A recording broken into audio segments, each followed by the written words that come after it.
काल नाशिकमध्ये जो प्रकार घडला, हा चष्मा आहे ना वाकडा झालाय थोडासा बरं का माझा. असू द्या, चला. तर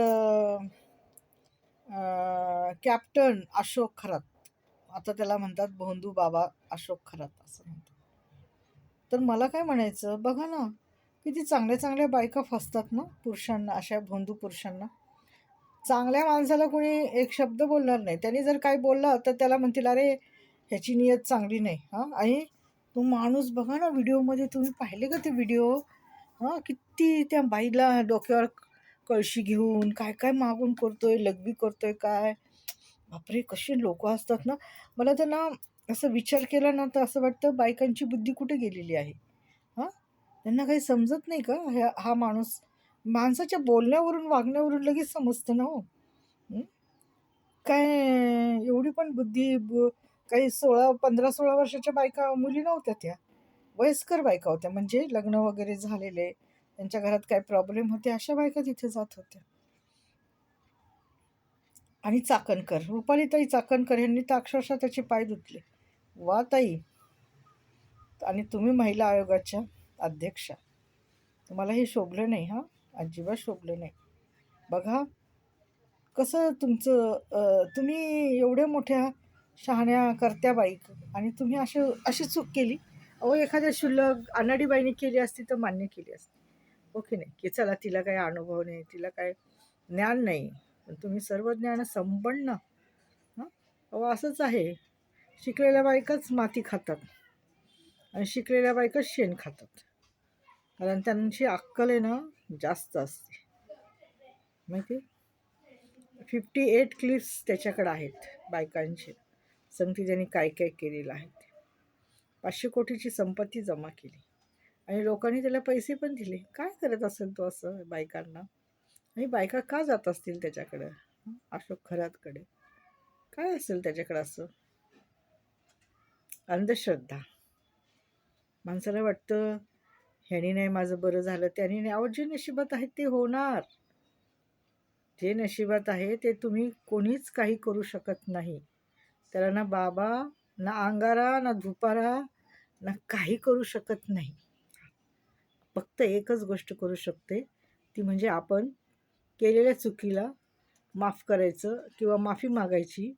आणि एखादी व्यक्ती जर घाणेरडी वागत असेल तर तिला सोडून टाकायचं. म्हणजे तिला तिचं काही करू द्यायचं. हं? तिला हवेली करून टाकायचं की बाबा किंवा बाई, तुला जसं वाटतंय तसं कर आणि जग. है ना? मग त्याच्यावर काय इलाज आहे का?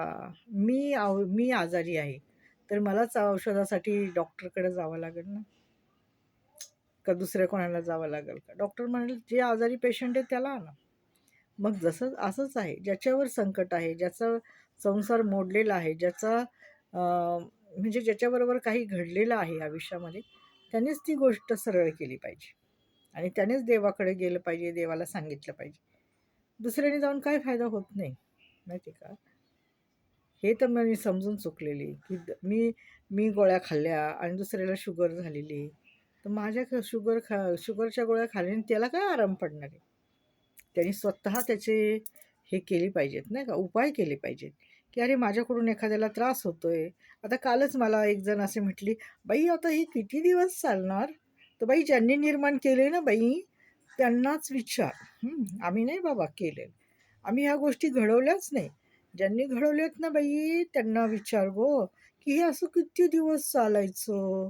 म्हातारपणापर्यंत का पोरीचा नवरा येऊस्तोवर, जावई होऊस्तोवर हे असंच चालणार का?